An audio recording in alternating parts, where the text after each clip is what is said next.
aceptar el habeas corpus presentado por la ciudadana Sachi Marcela Fujimori Iguchi en representación de su hermana, la ciudadana Keiko Sofía Fujimori Iguchi. El penal. Cuando salga y está en mi brazo, vamos juntos a casa para recibir nuestras hijas. Muchísimas gracias a todos. Esperen.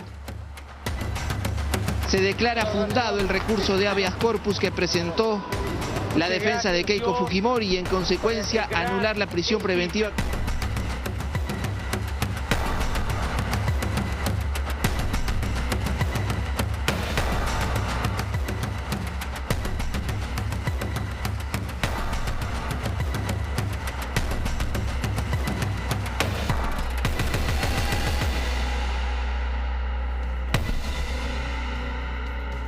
Muy buenas noches, soy Omar Mariluz y esto es ¿Quién tiene la razón? Y comenzamos la semana del 25 de noviembre con tremenda noticia. El Tribunal Constitucional decidió por mayoría, 4 votos a favor, 3 votos en contra, dejar en libertad a Keiko Fujimori.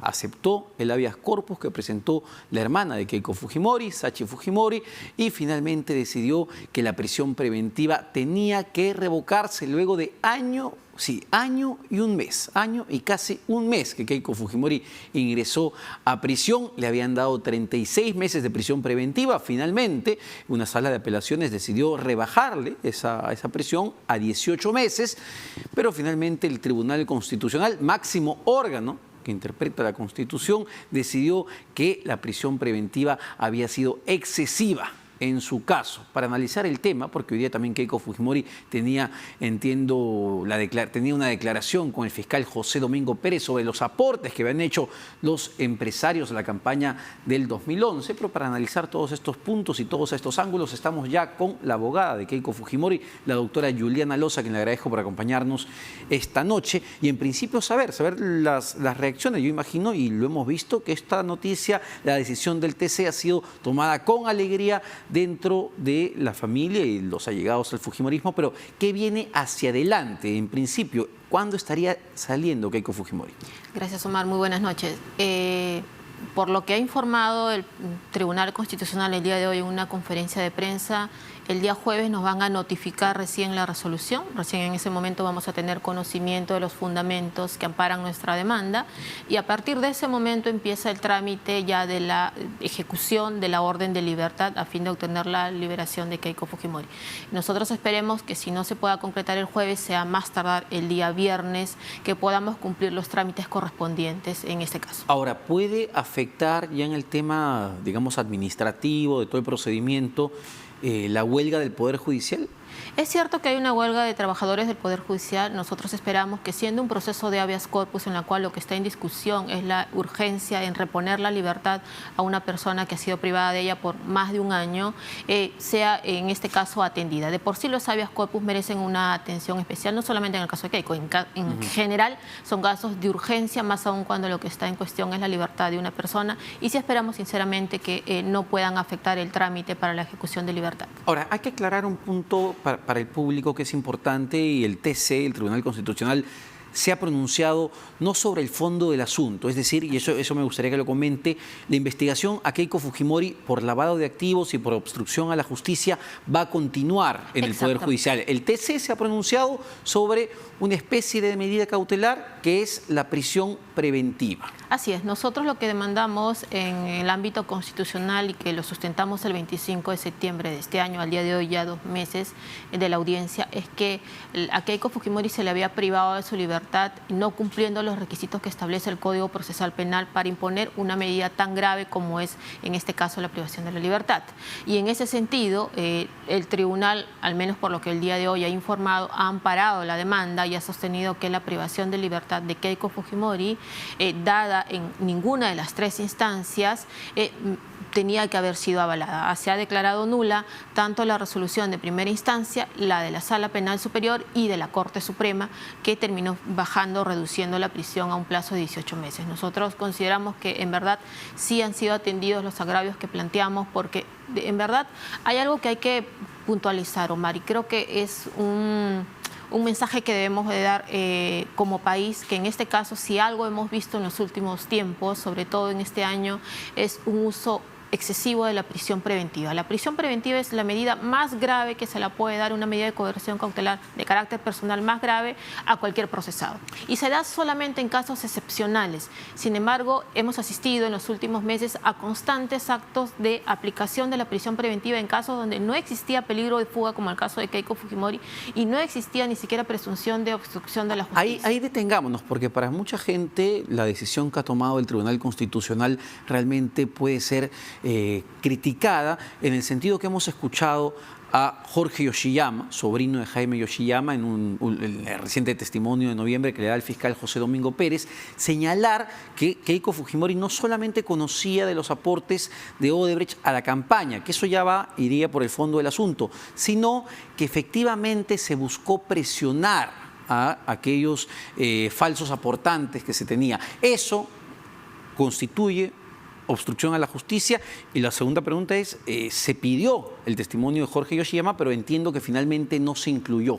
Así es. Hay dos puntos al respecto. La declaración del señor Jorge Yoshiyama, que es aislada y contradictoria entre sí, porque él ya ha dado dos declaraciones en noviembre y diciembre del año 2018 y no narró lo que ahora supuestamente ha narrado en una declaración de hora y media con 12 páginas, que es sospechosamente dada con una precisión y un contexto bastante sospechoso y que merecerá materia de investigación y refutación en la carpeta fiscal. Pero no se contradicen esas dos declaraciones. Sí, ¿En qué punto se contradicen? Hay uno central. Jorge Yoshiyama del 2018 decía que los señores, a quienes hoy se considera falsos aportantes, eran ellos los que insistían en mantener su versión, incluso que él así lo mencionaba. Sin embargo, hoy en día dice lo contrario. Entonces, Yoshiyama 2018 o 2019. Pero más allá de eso, y hay un punto técnico que en verdad sí hay que tomarle también mucha atención, es el siguiente. Si algo también se está abusando de las prisiones preventivas es encarcelar a personas por el solo dicho de un procesado, de un investigado, de un testigo protegido o de un aspirante a colaborador eficaz, cuando la norma procesal exige que todo dicho tiene que ser suficientemente corroborado. Sin embargo, el día de hoy, y lo vemos en las audiencias que felizmente son públicas, muchas personas van privadas de su libertad por el mero dicho de un coimputado, lo cual es gravísimo, de un testigo protegido, un aspirante colaborador eficaz sin corroborarse. Es decir, yo mañana salgo y digo cualquier cosa de ti y con eso tú vas preso. Eso es gravísimo. Claro, pero en el caso de Keiko Fujimori, cuando Jorge Yoshiyama menciona el tema de los falsos aportantes, también menciona, y esto entiendo que para la Fiscalía correspondería obstrucción a la justicia, la famosa reunión que Keiko Fujimori habría sostenido con el ex juez supremo César Inostroza. Una versión que no solamente señala Jorge Yoshiyama, sino también el propio Antonio Camayo, que en este momento es colaborador eficaz. Él dice que la señora K efectivamente era Keiko Fujimori. ¿En dónde dice eso? En la declaración que le da la Fiscalía. No, en la declaración, para empezar, en nuestro caso no hay ninguna declaración del señor Antonio Camayo. ¿No es un colaborador eficaz el señor Camayo? No, y tampoco, yo no sé si es colaborador o no en mi caso, pero lo que sí sabemos es que no hay tampoco ninguna declaración de ningún testigo protegido, de ningún colaborador eficaz que haga mención a eso. La referencia del señor Jorge Yoshiyama es aislada. Es lo que él dice que le dijo la señora Fujimori, ni siquiera es algo que él haya presenciado, porque pudiéramos entrar a una categoría de indicios si es que él dijera yo estuve presente en esa reunión y a mí me consta que se llevó a cabo esa reunión, pero nada más alejado de la realidad. Él no dice ni siquiera eso. Él dice, ella me dijo que supuestamente se había reunido. No hay nada concreto allí. A eso me refiero. Lo grave está en eso. Meros dichos, meras especulaciones, meras presunciones. Me dijo que me dijo que le dijo. Oye, no. Dime algo concreto, dime algo real para ver si es que mínimamente le voy a dar un sustento probatorio y si mínimamente voy a tener la necesidad de corroborarlo. Pero lo grave es que, como dichos, como la del señor Jorge Yoshiyama, mucha gente está presa. Y no solamente en el caso de la señora Fujimori, en muchos otros casos ya hemos sido testigos de cómo se está abusando de la prisión preventiva en base a las declaraciones no corroboradas de personas que en verdad merecen mínimamente tener sustento. Digamos, en el caso de ustedes, porque ha habido varias declaraciones, no solamente el de Jorge Yoshiyama, le mencionaba el de Antonio Camayo, pero también exparlamentarios, como Rolando Reategui y Miguel Castro. En el caso de Rolando Reategui, él acusa directamente en la declaración que el Diario de la República publicó hace el año pasado, si no me equivoco, que le pidieron por favor, que le ordenaron, mandaron, instruyeron a lavar fondos de origen ilegal de empresarios corruptos que no querían aparecer como donantes para que no tuvieran problemas como proveedores en un eventual gobierno de Keiko Fujimori. El señor Rolando Reategui no ha declarado en este caso. No sé, no me consta si a lo que estás haciendo referencia es a la declaración del testigo protegido número 3, que también es un solo dicho. Yo no sé quién es el testigo protegido número 3, porque ni siquiera ha sido judicializado ese testimonio, ni siquiera sabemos la identidad de ese testigo. Pero el señor Reategui no ha declarado, al menos conocimiento de ellos no tengo, salvo que sea una declaración dada a espaldas de la defensa. Si es que se refiere a la República, a la declaración del testigo protegido número 3, que insisto, no sabemos quién es, esta también es un mero dicho no corroborado. Incluso la declaración del testigo protegido número 3 a nivel de sala superior se acreditó, porque nosotros le argumentamos de esa manera, que había no solamente contradicciones en su narración, sino que había mentiras y falsedades en su narración. Un testigo cuya credibilidad decae no puede ser considerado como un elemento único para imponer una prisión preventiva. A ver, pero digamos, todas estas declaraciones usted me menciona que son meros dichos. Lo que no es un mero dicho, porque incluso lo ha aceptado la propia Keiko Fujimori, es el hecho de que los empresarios en el 2011 efectivamente aportaron a la campaña. No, ese es otro tema.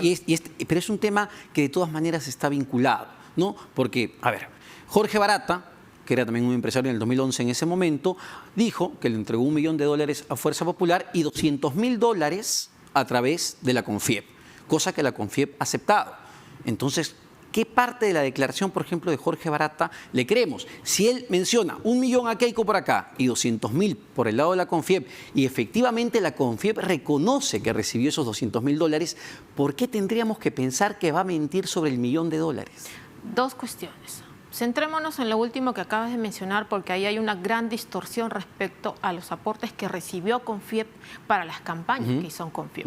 Yo lamentablemente he observado en muchos titulares de muchos medios de comunicación, incluso a manera de portada y titulares tendenciosos por demás, donde dan cuenta de aportes de determinados empresarios a CONFIEP como que si fueran para la campaña de Keiko Fujimori. Nada más alejado de la realidad, nada más alejado de lo que hay en la carpeta fiscal. Lo que hay en la carpeta fiscal son el reconocimiento de empresarios o de empresas que han dado aportes a CONFIEP para la campaña pro empresa libre mercado. Y eso está acreditado, está documentado, los empresarios han presentado sus cheques, tienen su certificado de donación, tienen sus facturas, han presentado. ¿Pero por qué Barata mentiría sobre los $200.000 o diría la verdad sobre los $200.000 y mentiría sobre el $1 millón? Centrémonos en lo del $1 millón. Respecto a lo del $1 millón, la declaración del señor Jorge Barata no es concisa, no es concreta, no es única, no es coherente. Primero dice que le dio al señor Yoshiyama en una maleta, luego dice que se la dejó en una mesa y luego dice que se la dio a un señor empresario, de apariencia empresario, de aproximadamente 50 años. ¿A quién se la dio entonces? Y cuando termina respondiendo a una pregunta que le hicimos nosotros respecto a que si le consta o no que el dinero hubiera ingresado a la campaña, él dice que no. Ese es algo concreto. O sea, nuestro caso, a diferencia de otros casos, no está sustentado el supuesto aporte de Odebrecht. Ahora, en el supuesto negado. ¿Y por qué Barata querría, digamos, hundir a Keiko Fujimori mintiendo sobre el $1 millón?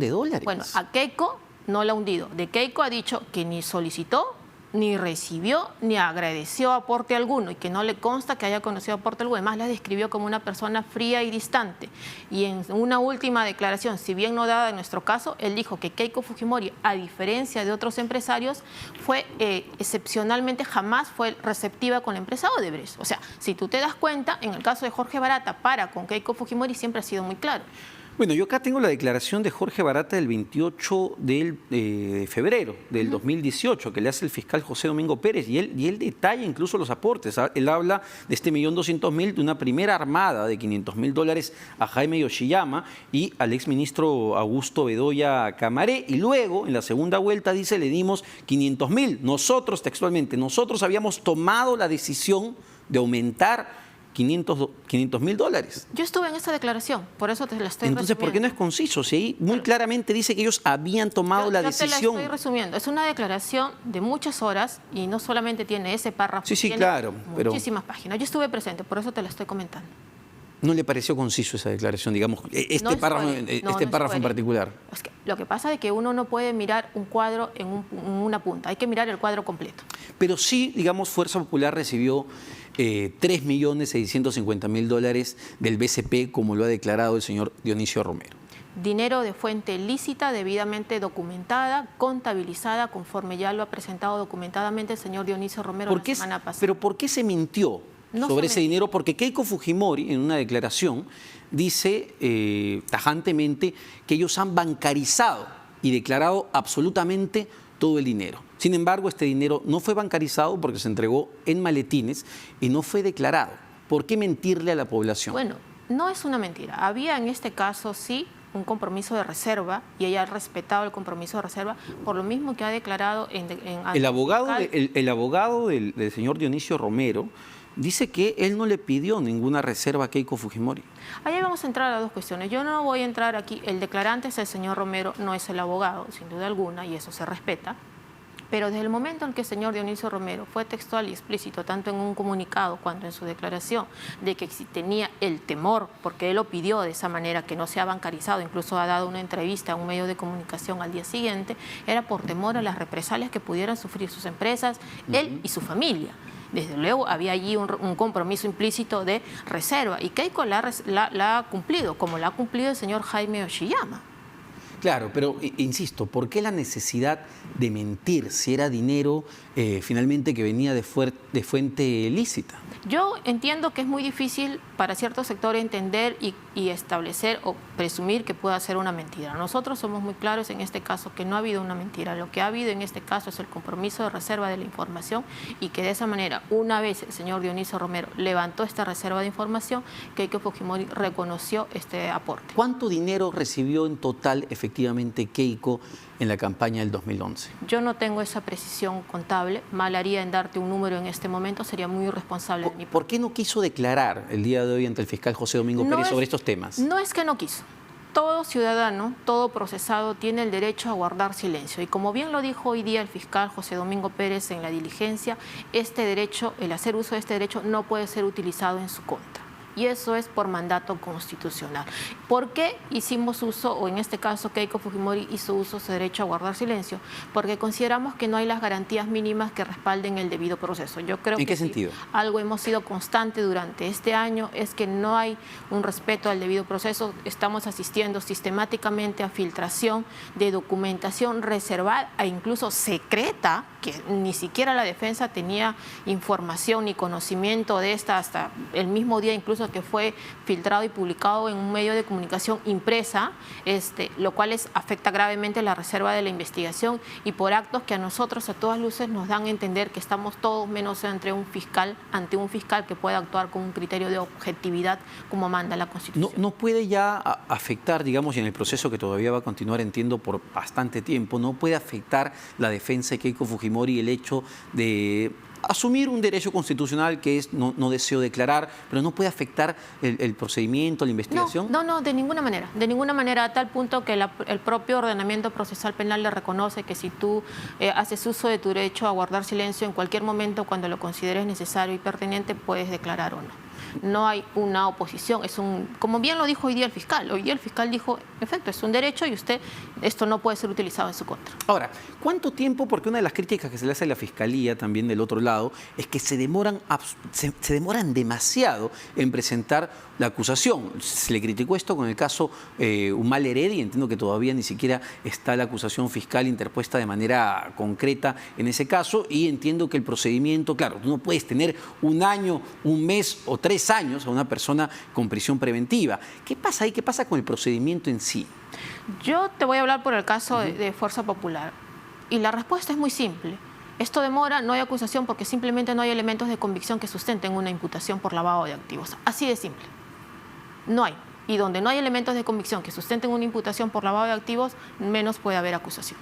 Pero el caso de los aportes ya de los empresarios, no el caso de Odebrecht, ¿no? Que eso va a continuar, pero digamos, los aportes no declarados, que no han sido bancarizados, puede abrir nuevas aristas de investigación. En su caso, el hecho, por ejemplo, de buscar efectivamente fraccionar ese dinero, pitufear el dinero, puede constituir una nueva investigación para la Fiscalía? No, primero porque no es hecho objeto de investigación y segundo porque estamos hablando de actos atípicos. Son hechos atípicos que no tienen relevancia penal de cara y principalmente en algo que ha quedado por demás acreditado documentadamente, que estamos frente a aportes originarios de fuente lícita.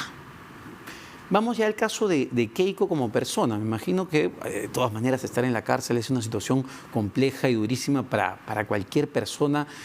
¿Cómo está ella? ¿Cómo está de salud? Hemos visto todo el tema con sus hijas, la carta que escribió la hija mayor, bueno, el caso de Mar Vito, que ha estado en huelga de hambre. ¿Cómo está la familia en sí después de esta noticia? Sin duda alguna ha sido más de un año bastante duro. Todo esto es una pesadilla para la familia en general, las niñas sobre todo, que es algo muy fuerte de superar. Resistiendo, Keiko está tranquila, sin duda alguna la noticia de hoy fue bastante positiva. Mark también está tranquilo, pero ella sobre todo está preocupada también por la salud de Mark, ¿no?